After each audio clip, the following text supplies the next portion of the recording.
Hey everyone, welcome to NetNimble. In this tutorial, I'll show you how to clear your search history on Facebook and maintain your privacy. Let's get started. First, open the Facebook application on your phone. You'll land on the Facebook homepage where you can browse posts from friends and pages.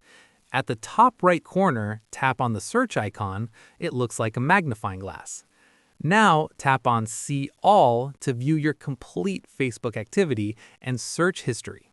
Here you can view your recent activity on Facebook. Tap on Searches to access your search history specifically. This shows all your previous Facebook searches, people, pages, groups, and keywords you've searched for. To delete your search history, go to the top right corner and tap Clear All. A confirmation message will appear. Tap Clear All again to confirm and permanently delete your Facebook search history.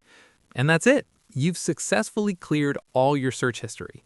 This gives you more control over your privacy and how you interact with Facebook. Your search history is now completely removed, and Facebook won't suggest searches based on your previous activity. And that's how you clear your search history on Facebook. If this tutorial helped, like and subscribe to NetNimble for more Facebook privacy and security tutorials. Thanks for watching.